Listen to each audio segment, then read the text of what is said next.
Então, tô eu aqui de novo trazendo mais um programa sem contexto.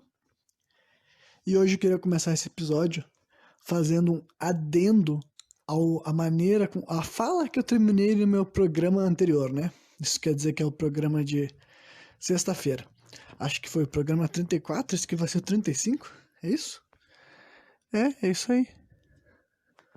Pois é, então, foi mais longe do que eu tava esperando. Mas, né, prosseguindo então, eu terminei aquele episódio falando a respeito de um professor muito bom, né? Pra quem não sabe do que eu tô falando, vai lá ouvir então, vai ficar por dentro. Ouve o discurso emocionante que eu falo lá nos últimos 10 minutos, mais ou menos assim. Saber quem foi essa figura, quem foi o professor Paulo. Mas um adendo que eu me recordei, depois de ter parado o episódio, que são duas coisas que eu acho que são dignas de nota, né? Primeiro é a forma que ele executava as provas dele, que eu acho em parte meio preguiçosa, mas não posso negar a eficácia. Que a forma que ele fazia as provas dele, sempre que ele fazia uma prova para a minha turma, ou imagino que para qualquer turma, ele chegava na sala de aula, a gente já sabia que ia ter prova, claro, estava avisado, ele mandava a gente pegar uma folha de caderno, a gente preenchia no topo, né, com as nossas informações, e depois disso ele ditava daí, que geralmente costumavam ser 10 perguntas. Então ele ditava uma pergunta, a gente, né, copiava a pergunta, né, e depois dissertava embaixo disso. Então daí, né, a parte preguiçosa que eu acho que, né, quando os vários outros professores faziam as provas, né, já feitas de antemão, depois a gente só preenchia, ou desenhava, coloria, assinalava, sabe, marcava, ou dissertava, enfim, dependendo de qual matéria que fosse, né. No caso dele não tinha nada disso, eram os alunos te copiar a mão. Mas, né, deixando de lado essa parte de que não tinha o mesmo esforço, digamos assim, para fazer o conteúdo, no caso, a parte da eficácia é que é o seguinte, na prática, o que isso fazia, o que rolava daí então? Eram 10 perguntas dissertativas, né, que vocês devem se lembrar que na época do colégio, a maioria dos jovens, das crianças, se intimidavam com esse tipo de questão, a maioria das pessoas preferiam, né, as respostas objetivas, porque tu escolhia uma alternativa e tinha uma chance de acertar. Ou mesmo que tu soubesse a resposta, só de tu ver ela ali, já escrita, é mais fácil tu, é essa daí que acerta, no caso. Só que então eram 10 perguntas dissertativas e que nem eu falei, os alunos passavam de ano, sabe? E passavam de ano com boas notas. Eu me lembro, pelo menos essa é a noção que eu tenho, entendeu? De que meio que todo mundo conseguia se virar numa prova de história e na matéria de história, justamente porque as aulas dele fluíam. Então, né, eu acho esse tipo de prova hoje em dia bem notória, porque não é qualquer professor que fazia isso, e ele só fazia dessa forma e funcionava, tá ligado? Os alunos que normalmente reclamavam que não conseguiam fazer porra nenhuma, conseguiam responder uma pergunta dessas aí que ele, né, forçava a todo mundo a, aprender, a ouvir a aula, prestar atenção, e alguma coisa tinha que ter aprendido lá. Meu Deus do céu, é impossível que tu não soubesse o mínimo do que ele estaria te perguntando ali naquela coisa, né? Enfim, e a outra coisa que também acho que é outro ponto notório, que eu acho que vale a pena evidenciar a respeito do jeito que esse professor conduzia as aulas dele, era sobre a questão de trabalhos em grupo.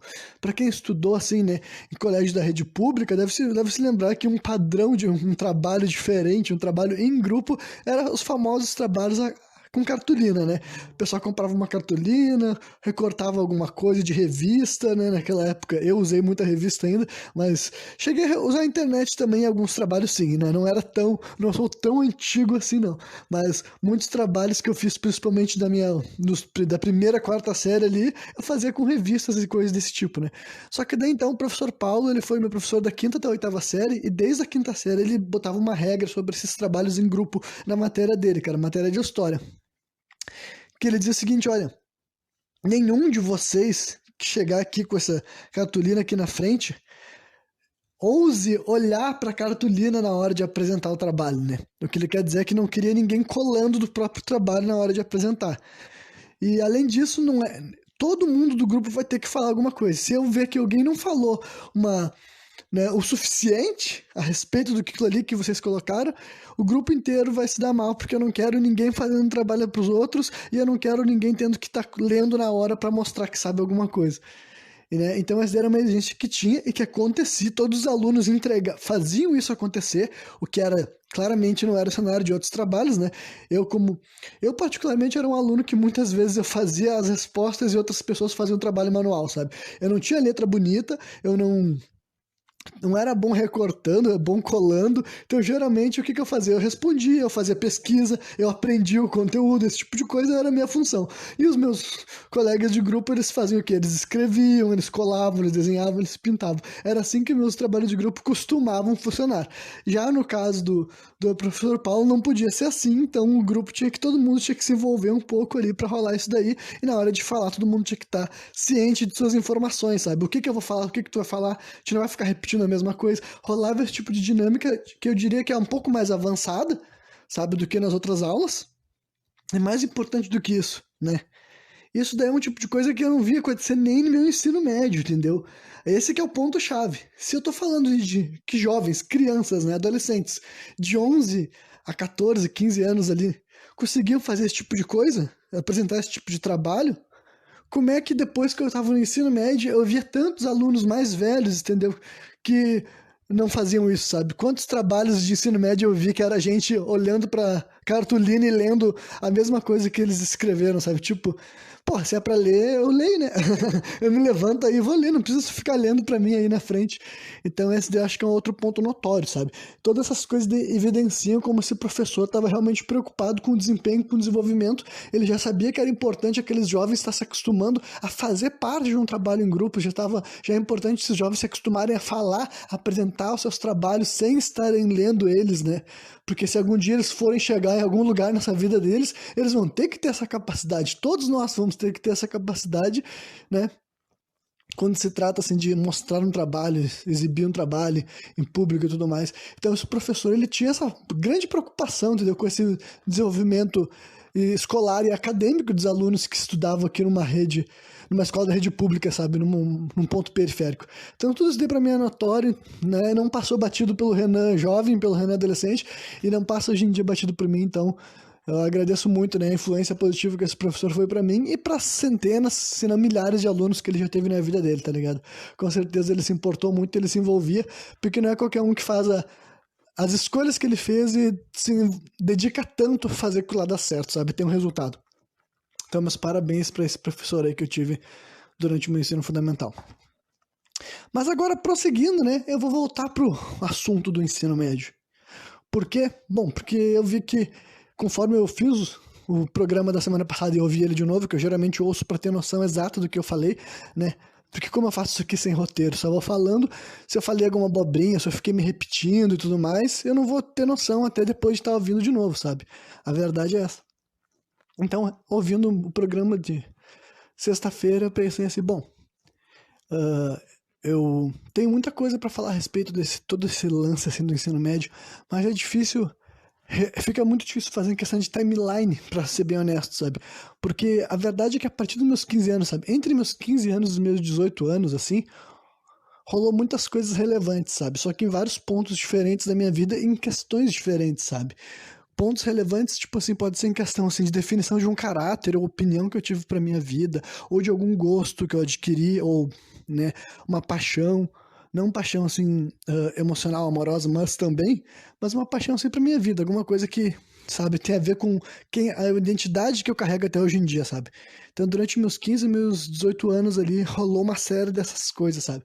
Só que pode ficar meio difícil assim de organizar, como se fosse numa timeline que nem eu fiz pra falar a respeito dos meus anos do ensino fundamental, sabe? E claro que eu, né, eu não falei sobre a minha vida durante todos os anos, né? Só falei como é que rolava a minha dinâmica de colégio, que nem tinha feito no outro programa e tal. Mas enfim, eu acho que eu vou começar a partir do que eu tinha falado no outro programa, de sexta-feira, e o que vier a partir disso, assim, eu vou me aprofundar. Na verdade, eu acho que eu já tenho uma noção clara de onde que esse episódio vai parar hoje, porque meio que tem a ver com o contexto atual da minha vida, né? Mas então, quando eu fiz meu aniversário de 16 anos, estava no final de 2009, isso era novembro, né? Então já estava acabando o ano, então já sabia que eu ia rodar, e eu rodei, né? E estava passando para aquele momento lá de estar conhecendo um novo grupo de amigos que ficariam comigo durante anos por vir, sabe? Tava adquirindo esse costume, esse hábito. Só que, né, uma coisa que é importante também de ter falado sobre esse ano de 2009, e tal, foi o ano que eu comecei a escrever. Eu fiz um programa que eu fiz, foi muito aprofundado sobre o meu início na escrita, que é o programa Sem Contexto número 18, quem quiser vai lá e confere. Esse daí vai ser o primeiro programa que eu vou me aprofundar falando sobre a minha relação com a escrita e eu ter me envolvido com esse lado e ter escolhido eventualmente me tornar um escritor, sabe? Então, aconteceu durante esse ano daí, sabe? Eu tava escrevendo daí como um hobby e tal, fazia isso inclusive durante o meu período de depressão também, sabe? Então, só que ainda assim não era uma profissão, sabe? Era só um hobby e eu não. Já tinha algumas pessoas que sabiam porque eu comentava, sabe? Nunca tive problema de contar para as pessoas a minha rotina, o que eu passava, o que eu sentia. Não é à toa que a gente tem um podcast que eu tento falar com, né, com dezenas de pessoas. Mas então eu já fazia isso desde aquela época com amigos conhecidos que eu tinha assim e tal. Mas realmente era uma coisa sem pretensão de mostrar pros outros, sabe? Era um negócio que eu escrevia pra mim mesmo, sabe? Era o que eu gostaria de ver numa história, o que ia me divertir, o que ia me entreter. Era esse que eu fazia. E já tinha passado de algumas centenas de páginas, né? Esse arquivo ainda existe, eu tenho guardado no meu computador. Realmente, por questões históricas, sabe? Saber que, pra eu não me esquecer, sabe? Realmente, de vez em quando eu preciso me lembrar quanto tempo eu tô fazendo isso, assim, entendeu? Porque eu posso até ter me esquecido desde quanto tempo atrás eu comecei a fazer esse negócio. Porque, né, do meu ponto de vista já é bastante tempo, sabe? Já são 12 anos, já é quase a mesma quantidade de tempo que eu vivi sem escrever, sabe? Eu já vivi escrevendo, quase. Mas 3 anos esses números vão ficar iguais. Aí eu vou ter vivido 15 anos da minha vida escrevendo e 15 anos da minha vida sem ter escrito. Né, sem ter escrito uma história de ficção, né? Já escrevia no colégio, evidentemente. Então, né, nesse ano daí eu escrevi, com certeza foi uma das poucas coisas que me ajudaram, sabe? Por causa que... E a parte musical também eu não posso desconsiderar. Esse daí com certeza foi uma coisa muito terapêutica pra mim. Eu acredito que durante todo aquele mês de depressão e sofrimento, uma das coisas que eu mais fazia era assistir Luta Livre, que um dia eu vou ter que fazer um programa só sobre isso. Acho que eu tô até adiando, né? Por algum motivo eu devo estar adiando falar desse assunto. Talvez eu fale disso quarta-feira, não tenho certeza, entendeu? Porque eu vou ter que fazer um programa só sobre isso, porque não tem como contextualizar o suficiente a respeito disso sem dedicar um programa inteiro só pra isso, sabe?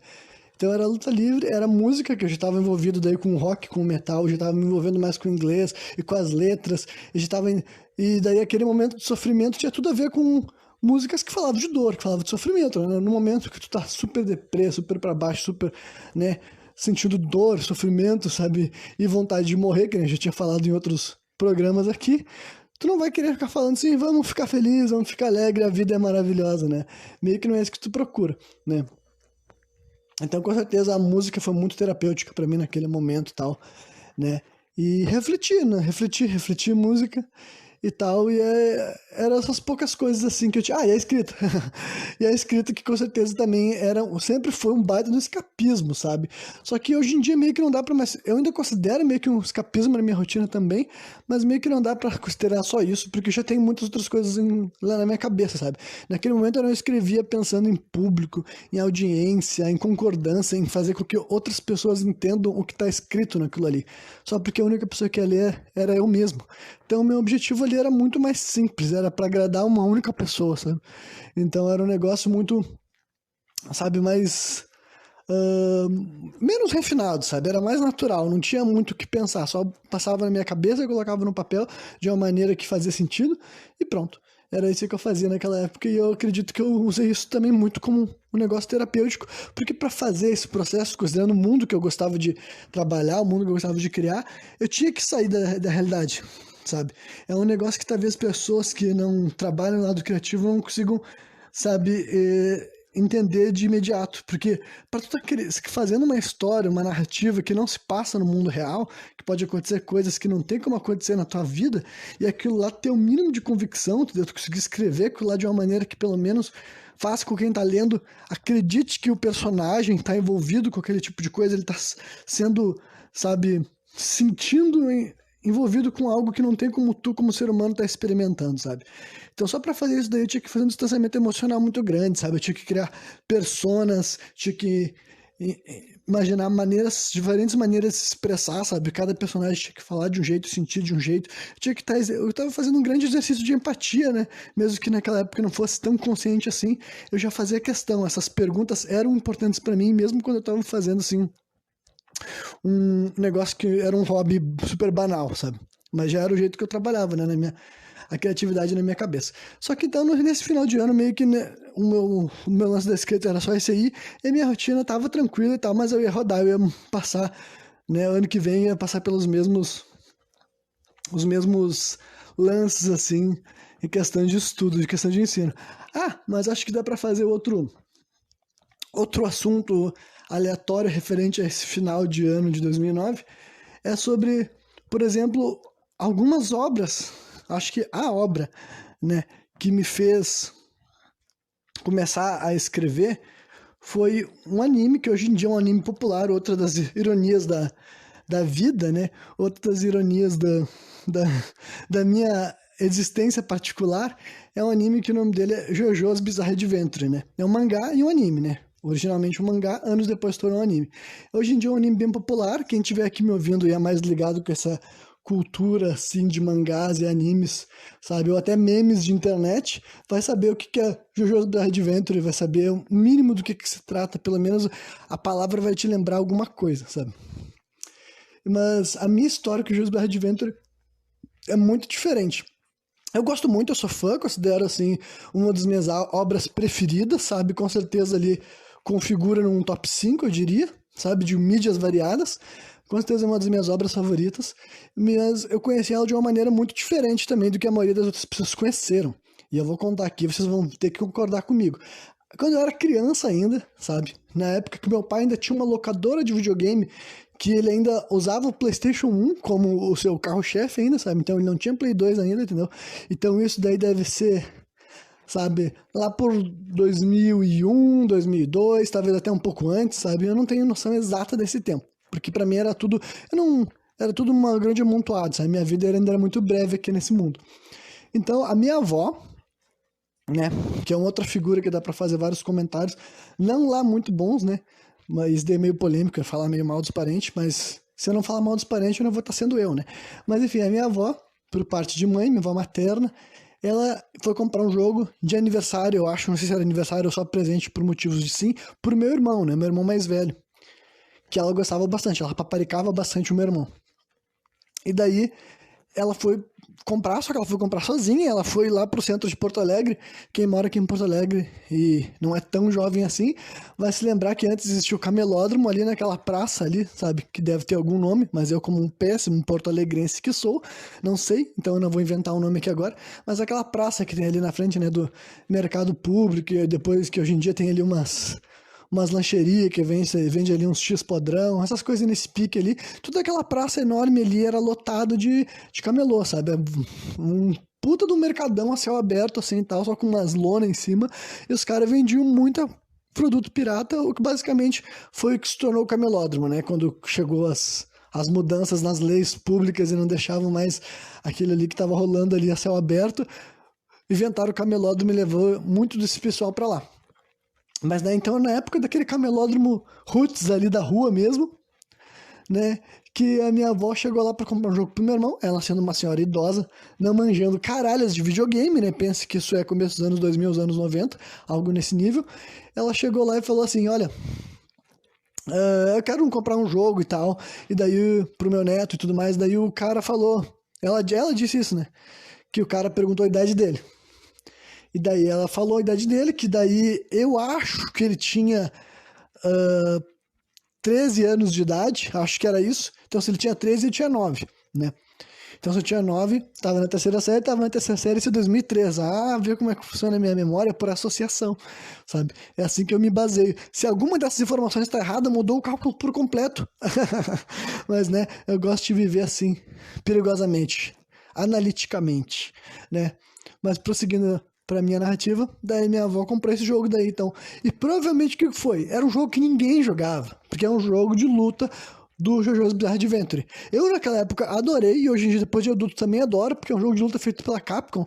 Então, pra quem é mais ligado com esse negócio de jogos, sabe que a Capcom ali dos anos 90, dos anos 2000 também, tem uma parte e tal, rainha dos jogos de luta, entendeu? Fazia vários jogos de luta assim, a lá Street Fighter, né? Fez todos os grandes jogos de luta ali todos os grandes não, mas vários dos grandes jogos de luta ali da geração, sabe, Play 1 principalmente, né, e arcade, coisas desse tipo, outras plataformas e tal, mas os jogos Marvel versus alguma coisa era feito pela Capcom e foi feito depois também, né? Até o Play 3 e tudo mais. Mas eu quero dizer que naquela época ela era uma máquina de lançar jogos. A Capcom fazia muito jogo de luta, várias franquias diferentes, que eu gosto da maioria delas, sabe? Vou dar alguns spoilers, tipo Rival Schools, uma franquia que eu adoro, Darkstalkers, que é outra franquia que eu adoro, e saiu também o jogo do anime, JoJo's Bizarre Adventure, porque parece que naquela época o mangá tava naquele parte ali, naquele arco ali, entendeu? Que era um dos arcos mais famosos do anime. Como é um anime antigo, um mangá antigo, eu vou fazer comentários que contêm spoiler, porque, cara, já passou de 10 anos que aconteceu, já não é mais spoiler, sabe? Já vai tomar no teu cu, sabe? Na verdade, até menos que isso, mas eu vou dizer, passou 10 anos, então vai te fuder, né? Não dá pra reclamar de spoiler. Então era uma parte muito importante ali da história, sabe? Que tava morrendo um vilão forte e famoso, que era o Jill e tudo mais. E aquela parte do mangá tinha bombado pra caralho em questão de venda, daí eles falaram, vamos fazer OVAs, né? Fizeram daí OVAs, que são, basicamente, pra quem não entende o que isso quer dizer, OVA é como se fosse um filme de animação, sabe? É um filme de um anime, só que a duração pode ser variada, sabe? Pode ser, tipo assim, 20 minutos, 40 minutos, até 1h30, tipo um filme mesmo, sabe? Mas saiu alguns OVAs ali na década de 90.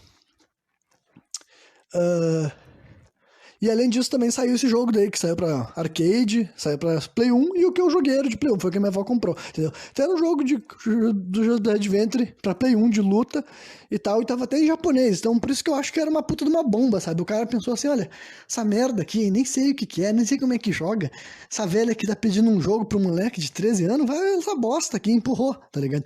Só que isso daí era... Sabe, lá no tempo que o Judas perdeu as botas, então não tinha espaço pra decepção. Chegou o jogo, tu olhou, caralho, jogo novo, sabe? Vamos botar essa merda aí no Play 1 e ver o que rola.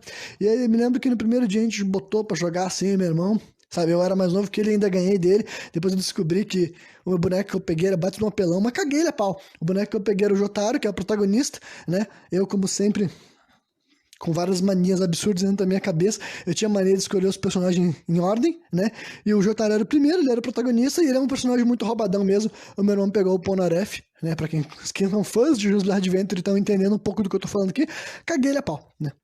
E daí depois eu gostei do jogo mesmo, me apaixonei e tudo mais. Depois, quando ganhei computador, eu baixei a ROM pra jogar no meu computador também e tudo mais. Só que daí eu descobri que existia daí o mangá, né? Descobri, nossa, mangá, uau, uma história. Quer dizer que esse jogo que eu jogava era um mangá, porque naquela época eu nem sabia disso, entendeu? Eu era uma criança jogando um jogo japonês, cara, do Play 1, sabe? Então acho que eu ia entender que aquilo lá era uma história de um anime, uma história de um mangá. Não entendia porra nenhuma, entendeu? Eu só jogava o jogo e metia o cacete. Aí depois chegou a internet, eu pesquisei pelo nome, entendeu? Eu já tinha esses nomes na cabeça, e eu falei, caralho, tem um mangá. Aí eu li um mangá, inclusive, os dois primeiros arcos ali da história, sabe? Do Jonathan e do Joseph eu li o mangá completo e tal, mas depois já não tinha mais saco, porque eu não sou muito... Foi aí que eu descobri que eu não sou um ávido leitor de mangá, eu não consigo ler por muito tempo e tudo mais. Não, sei lá, não funciona tão bem pra mim, mas eu li as duas partes do mangá, porque era a parte que não tinha animação, porque eu descobri que tinha os OVAs daí, OVAs que saíram nos anos 90 e OVAs que saíram nos anos 2000, né?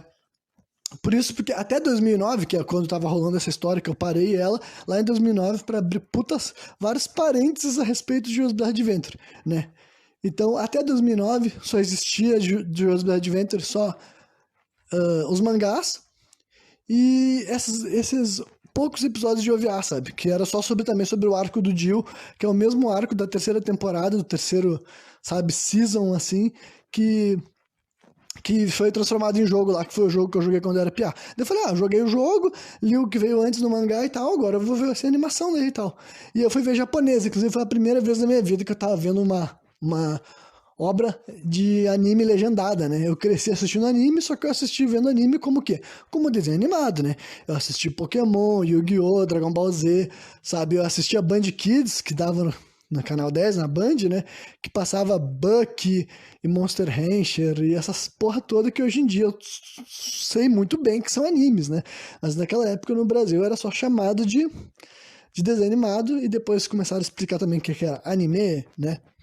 Invasão Anime, eu me lembro de um programa que tinha esse nome, né? Só que daí então eu já tava com a internet, daí eu tinha 14 para 15 anos, eu já tinha feito 15 anos já, e daí eu encontrei Jujutsu Adventure, li o mangá, daí eu falei, bom, vou ler japonês, vou ler japonês, vou ver japonês mesmo, né, vou ler legendado, já que é assim que as coisas funcionam hoje em dia. Aí eu vi aquela história, aquele anime, né, eu não vou me aprofundar na história do anime hoje em dia, eu posso fazer uma análise aprofundada das minhas percepções a respeito das obras de Jujutsu Adventure, mas não se preocupe, esse episódio não será sobre isso. Mas o ponto é que aquela obra ali continuou aumentando, sabe, esse mito do Jujutsu Adventure na minha cabeça, sabe, que eu sabia que não é uma coisa que quase ninguém conhece e tudo mais, e tanto o mangá quanto essa animação também, eles tinham já uma pegada mais seinen, que pra quem é ligado em mangá, sabe que é como se fosse uma animação para adultos, entendeu? Não tinha o característico humor que eu já conhecia dos meus animes que passavam na televisão brasileira, sabe? Era um anime mais maduro, mais adulto. E todas essas coisas me pegaram, sabe? Por causa que me deixava um sentimento, assim, de que podia dar merda, sabe? Que as coisas podiam dar errado e tudo mais. Esse sentimento todo que eu tava assistindo aquela obra lá, quando eu tinha meus 14, 15 anos, tava sendo muito interessante. Eu tava assim, pô, tô vendo uma animação que eu curto, uma linguagem mais, tipo, com um visual mais adulto, mais maduro, com umas imagens mais chocantes, talvez, mais impactantes, e esses OVAs contam com várias dessas coisas mesmo, tipo assim, claro que hoje em dia que eu sou uma pessoa que consumi muito mais obras de ficção, né, não só animes, mas obras de modo geral, aquelas coisas são muito mais comuns e corriqueiras pra mim, né, mas naquele momento era eu descobrindo, assim, e tal, eu só tinha visto o anime que passava na televisão, já dublado, muitas vezes com censura e tudo mais, e esses OVAs, por ter mesmo essa característica mais adulta, a violência era talvez um pouco mais gráfica, não que eu não tivesse visto outras coisas já também forte, né? Mas ainda assim, muitas dessas coisas que eu tava tendo acesso na internet ali e tal, eu tava vendo algumas coisas que eu não tava acostumado, assim, nesse lado. Aí, Jujutsu Adventure com certeza foi uma obra determinante para me fazer querer começar a escrever um livro, né? Mesmo que fosse um livro de hobby, que foi assim que eu comecei a escrever, né? Lágrimas Negras do Submundo, ainda lá em final de 2008, começo de 2009, tá ligado? Eu comecei a escrever por causa dessa história, desse anime que eu vi e me passava essas sensações, assim, sabe? Tipo assim, porra, é ao mesmo tempo que é um negócio que eu curto, que é uma aventura, é uma pancadaria, uma correria, sabe? Ainda assim tem um negócio assim meio que sombrio, sabe? Meio que tu sente, bah, sabe? Vai dar alguma merda aí e tal. E em Jujutsu Adventure realmente ocorre merda regularmente, sabe? É uma história que ela se constrói muito em cima disso, de a quebra de expectativa, e essa quebra vem através de coisas dando errado. E elas dão, sabe?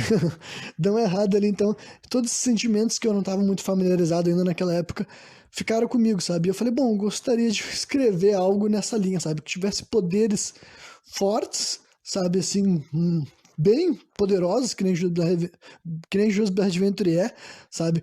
A intensidade daqueles poderes também foi atraente, porque eu queria criar no meu mundo, entendeu? Porque eu não queria criar um universo tão megalomaníaco, pique Dragon Ball, sabe? Que tudo explode, tudo destrói, o planeta é detonado. Pra mim isso daí não era tão atraente assim, eu achava meio bobo, sabe? É meio tosco essa merda aí, tá ligado?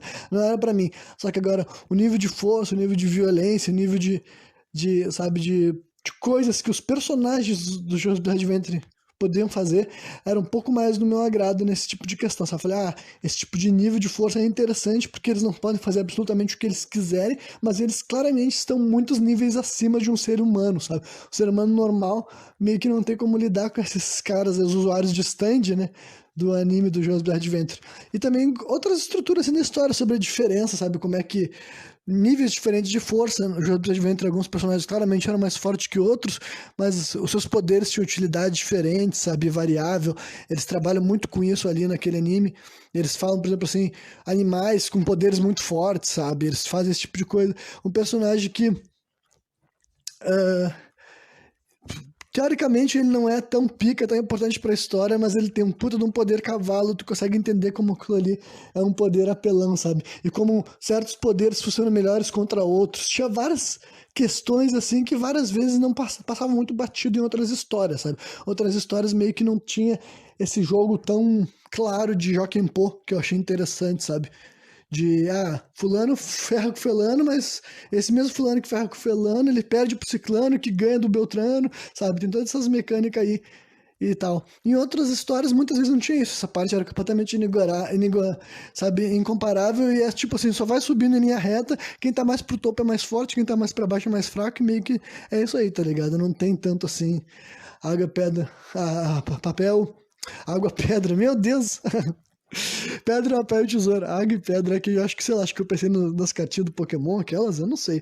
Não sei, não tenho argumentos pra defender a minha lesada agora, né?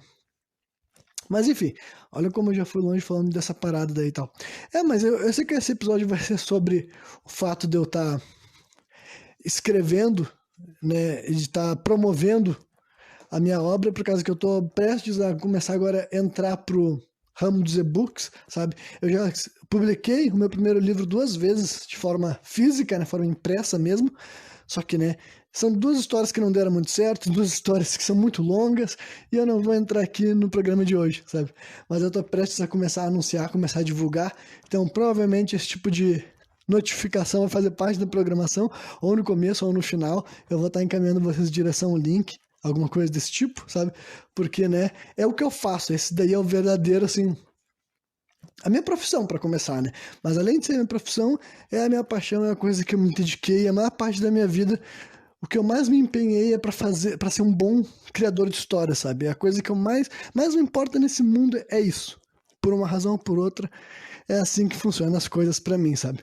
Mas calma, calma que nessa parte da história do meu ensino médio eu ainda nem sou apaixonado por escrita.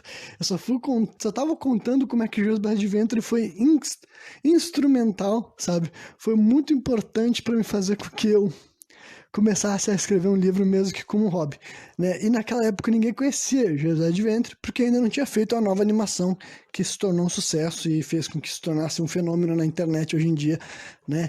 Não dá nem para considerar José de Ventre uma história pouco famosa, mas isso ela era, posso afirmar com certeza, ninguém sabia o que era essa merda, tá ligado? Quando eu conheci. Só que daí nós trocamos de ano, né? Nós trocamos de ano, chegamos em 2010, esse seria meu segundo ano de ensino médio e seria meu segundo primeiro ano no ensino médio, né? Porque, né, eu era um repetente. Mas ainda assim, antes de começar as aulas, sabe, no período ali, férias escolares, digamos assim, sabe, entre dezembro e fevereiro, aconteceram também algumas coisas que são relevantes para minha formação futura, sabe? Mas acho que também não vou entrar muito nesses detalhes. Tipo, é que em parte um pouco de dramatinho, só que dramatinho bem mais curto, sabe? Relacionamentos muito mais. Bem coisa de adolescente mesmo, que eu acho que não gera tanto assim. Não merece tanta atenção assim, tá ligado? Ainda mais pra quem não conhece as partes envolvidas. Mas eu tive rolos amorosos ali durante dezembro, janeiro, fevereiro desse ano. Só que o que me acarreta é que em fevereiro, um pouco antes de começar as aulas, né, do meu segundo primeiro ano, eu conheci uma obra que essa daí sim é a minha obra favorita, né? Que até hoje em dia eu assisto pra caramba, e eu tenho certeza absoluta que essa obra eu vou fazer vários programas ainda sobre isso. Eu não sei se eu vou falar sobre ele no programa Sem Contexto, ou se eu vou criar algum tipo de programa nesse canal aqui dos Macacos com Ansiedade, né? Que era pra ser macacos porque não era pra eu estar sozinho aqui, mas os planos mudam, né? Então, se eu fazer algum nome diferente pra falar sobre animes, ou fazer análises, reviews, teorias, mas eu acho que talvez eu só chame de outro programa Sem Contexto mesmo, com outro número. Mas, né, é o anime do One Piece, né? One Piece, um anime muito famoso também, outra coisa que mudou ao longo dos anos, né? Quando eu comecei a assistir One Piece em 2010, né? Fevereiro de 2010, 11 anos atrás, não era uma obra mainstream, claro que já era conhecido porque já era longa, né? Naquela época já era considerado uma obra longa e duradoura, mas aqui no Brasil com certeza não era um dos animes mais populares. Eu comecei a assistir daí, só que hoje também não vai ser uma análise sobre One Piece, não se preocupem. Só vou contar como é que essa obra também chegou até mim, que não foi tão comum. E a verdade é que eu assisti alguns episódios de One Piece no SBT, sim, porque pra quem não sabe, passou durante um curto período de tempo no SBT, só que já era na época que eu era bem mais velho, tipo, bem mais velho, eu quero dizer, sabe, sei lá, 13, 14 anos, sei lá, eu já tava perto do final do meu ensino fundamental, sabe? ou já tava até no meu ensino médio, eu não sei. Eu sei que não foi uma época que eu peguei direito, assim, pra assistir na televisão, sabe? Não era mais essa parte da minha vida que eu tinha mais tempo pra assistir TV, ou que eu me interessava tanto pra programação da televisão, sabe? Então, mas eu cheguei a assistir um ou dois episódios, assim, mas, tipo, caguei real, sabe? Tipo assim, não era nada que ia me fazer criar vínculo com uma história, né? E daí, em 2009 ainda, né, quando eu tava com 15 anos, eu fui num rolê com uma amiga, que é a mesma amiga que fez eu conhecer aquela garota que eu quis ficar, e ela não quis ficar comigo, que desencadeou várias histórias nos programas passados. Eu e essa amiga, a gente foi num evento de anime, pela primeira vez que a gente, né, os dois eram pseudo-nerds, pseudo-otakus, gostavam desse tipo de cultura, e nem eu nem ela nunca tínhamos ido nesse tipo de coisa, sabe? Não é o tipo de coisa que rolava aqui no Pinheiro, ela também é moradora do Pinheiro, né? E daí, a gente estava estudando já. Eu estudava no Inácio Montanha, ela estudava no Júlio de Castilhos. E daí a gente ficou sabendo que ia rolar um evento em Canoas, entendeu? Eu não me lembro que evento de anime que foi, sabe? Honestamente. Eu fui bastante em eventos de anime durante uns 2 ou 3 anos. Durante o tempo que eles eram mais focados em anime e jogos mesmo, sabe? Antes de rolar a invasão youtuber teen ali e tal. Mas enquanto era eventos assim, de cultura nerd e cultura geek e animes, essas paradas todas, a gente frequentava, eu e os amigos que eu tinha. Só que nesse primeiro evento só fui eu e essa minha amiga, que eu só conhecia ela também, não conhecia nenhum desses amigos meus depois, nem nada. Isso foi na metade de 2009, então. A gente foi no evento de anime, foi a primeira experiência que eu tive, assim, vendo cosplay de perto, sabe? Todas essas paradas que meio que foi normal pra quem frequentou, mas tem muita gente que nunca teve contato ainda, talvez, sabe? Então, pra mim, foi legal, foi uma experiência maneira, foi um evento tri, e eu comprei uma munhequeira de One Piece nesse evento, sabe? Só que eu nunca tinha assistido One Piece, exceto pela televisão, e eu comprei essa munhequeira só porque eu da caveira mesmo, sabe? Eu achei assim, caveirinha, sabe? Tinha chapéu de palha, mas era engraçado, era uma caveira engraçadinha, sabe? Pode ser trilha, ficar legal, vou combinar, vou botar.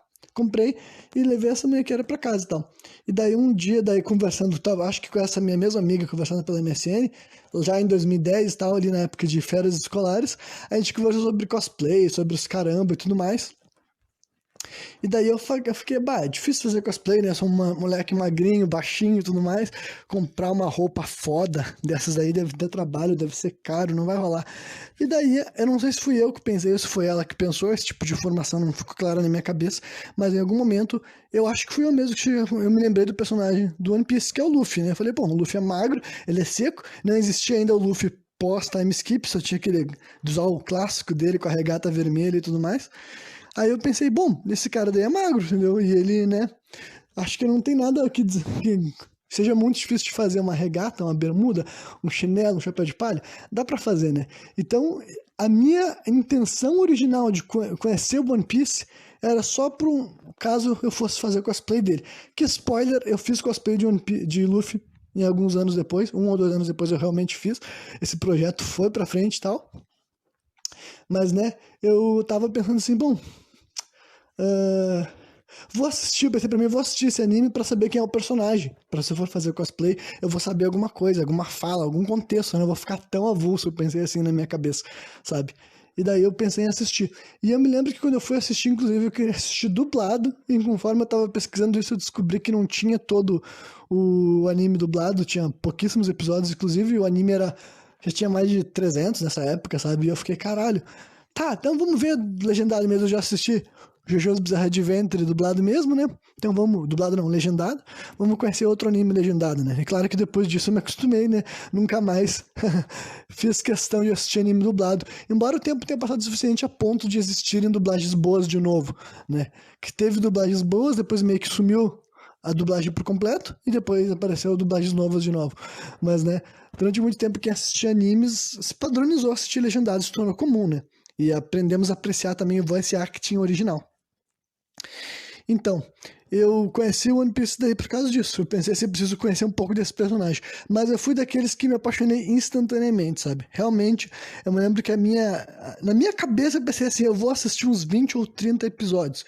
E daí eu assisti 20 ou 30 episódios numa sentada, sabe? Eu pensei que ia assistir 20 episódios no total, na minha cabeça. Eu falei, não, esse anime é longo, né? Eu vou assistir uns 20, 30 episódios só pra saber quem é Luffy, e deu aí. Foi bom, tá ligado? Foi o que eu pensei pra mim.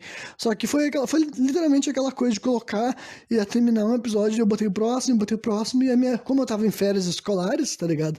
E eu já tava meio que, né, passando por outro momento, assim, de ressaca amorosa, não era depressão, não tava fudido que nem eu já tive, não se preocupa que eu realmente, eu sou o tipo de pessoa que cada vez que eu choro, eu aprendo porque eu tô chorando, sabe? Eu sou o tipo de pessoa que me pergunta intimamente o que tá doendo, o que tá machucando e o que eu posso fazer pra mudar isso.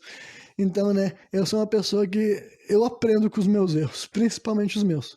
De vez em quando eu aprendo até com os erros dos outros, né? Mas geralmente eu aprendo com os meus. Então, não, eu não tava sofrendo, não tava em depressão profunda que nem eu fiquei no meu primeiro término. Até porque esses relacionamentos não foram grandes romances longos com todo aquele contexto que eu já falei pra vocês aqui, né? Foi só namorinho de adolescência, então, mas eu tava, tipo, ninguém gosta de quando acaba um negócio, né? Quando acaba um namorinho, um rolinho, ninguém gosta de, né, de quando alguém não quer mais ficar contigo, ou não foi pra frente, vocês batem boca e discutem e não rolou. Tava nessa fase, assim, eu tava assim, vou procurar o que fazer, tá ligado? Eu encontrei o que fazer. O que fazer se chamava One Piece. Aí eu sei que eu assisti literalmente antes de chegar o ano letivo, sabe? Em um mês eu assisti tudo que tinha pra assistir, eu não me lembro exatamente quantos episódios que eram, eu acho que, sabe, era 300 e alguma coisa, não sei se chegou, acho que não tinha 400 ainda não, sabe, eu acho que eu assisti 300 e pouco, mas eu assisti ali, antes de chegar o ano letivo, eu tinha assistido, e é claro que nesse um mês daí eu me tornei fã, tá ligado, mudou a minha relação com a obra, de que não conhece a obra, sabe, começo de fevereiro, Renan não conhece One Piece, final de fevereiro, Renan ama One Piece, sabe? Foi exatamente isso, e depois disso só foi, tá ligado? Só foi, não parou mais de ir, e eu assisto até hoje em dia, acompanho até hoje em dia. Mas One Piece, né, uma obra tão gigantesca, óbvio que eu não vou conseguir falar só assim na metade do caminho. Mas, né, então, essas foram algumas coisas que aconteceram comigo antes de chegar meu segundo ano de ensino médio. Deixa eu só ver quanto tempo está de programa, porque eu não queria que ficasse tão longo assim também. Olha, já foi 40 e poucos. Será que eu já vou encerrar por aqui? Daí no final eu nem falei sobre o começo do ano. Olha pra vocês verem, cara. Enchi linguiça pra caralho, tá ligado? E ainda nem contei como é que foi meu segundo ano de ensino médio. Mas tá bom, acho que eu vou parar por aqui, né? Já deu pra desenvolver alguns assuntos, mas provavelmente quarta-feira eu vou voltar falando mais do meu livro de novo, só que daí eu vou prosseguir a partir do que já foi dito aqui e a partir do que foi dito lá no programa Sem Contexto número 18, né? Pra quem não assistiu e tá pensando em assistir mais de mim aqui, ouvir, né? Assistir. Tô meio maluco, gente, perdão. Ouvir um pouco mais de mim aqui, né? Vai lá e provavelmente no programa de quarta-feira já vou ter mais novidades referentes a esse lance aí de eu estar comercializando o meu primeiro livro como um e-book, né? Como mídia virtual e tal, mídia digital. Então, provavelmente, como eu vou estar com isso dentro da minha cabeça, porque eu tô trabalhando em cima disso durante essas semanas agora, sabe? Meio que é inevitável que um pouco disso venha à tona, né? Conforme eu estiver aqui falando com vocês. Mas pelo menos também deu para contextualizar um pouco mais também do que rolou, assim, nesses meses de transição, né? Porque no final eu caminhei pouco. Estranho, né? Realmente eu não sei como é que eu falei tanto. Parece que o tempo se expandiu. Quem sabe depois que eu estiver ouvindo aqui eu vou ficar, mano, não fez o menor sentido nada do que eu falei. Mas também a culpa não é minha, né? Se vocês estão clicando num programa sem contexto, meio que vocês já sabem mais ou menos do que esperar, né? Mas estão... Ah, não, também falei bastante do professor Paulo no começo, agora que me lembrei. Ah, não, só falei do professor Paulo, já valeu a pena, esse episódio já é lendário só por ter mencionado aquele cara, né? Valeu, Sr. Paulo. Não, mas enfim. Valeu pra todo mundo também que me ouviu até o final. Então, quarta-feira eu não vou estar falando não de... O que eu ia prometer? De luta livre. Quarta-feira eu ainda não vou falar de luta livre, porque eu vou deixar um episódio mais especial ainda, pra eu estar mais equipado e com mais noção do que eu quero estar falando sobre quando eu for entrar nesse assunto. Mas então quarta-feira eu vou continuar basicamente desse ponto que eu tava, sabe? Eu vou continuar de como foi o início, assim, do meu segundo ano no ensino médio, e porque realmente acho que eu vou manter esse pique, assim, de aproveitar lacunas, sabe, coisas que surgem na minha mente, lembranças, sabe, que eu acho que tiveram alguma relevância naquele momento e talvez na minha vida futura, eu vou tá daí desenvolvendo, sabe, basicamente que nem eu fiz aqui com Joseph Adventure, que nem eu fiz aqui com One Piece. É que a verdade é que durante esses anos aí de ensino médio, várias coisas diferentes, vários pontos da minha vida, várias, sabe, coisas de importância diferente foram surgindo, vários conceitos e tal. E, né, algumas delas eu acho que vale a pena estar mencionando, pelo menos de um ponto de vista assim, né, uma conversa casual, sabe? Como se estivesse batendo um papo que alguém vocês estão conhecendo. É basicamente isso que eu tento estar emulando quando eu tô, né, fazendo esse tipo de raciocínio aqui. Bom, e esse final que foi só para encher linguiça mesmo. Então, né, quarta-feira eu tô de volta trazendo mais um programa sem contexto.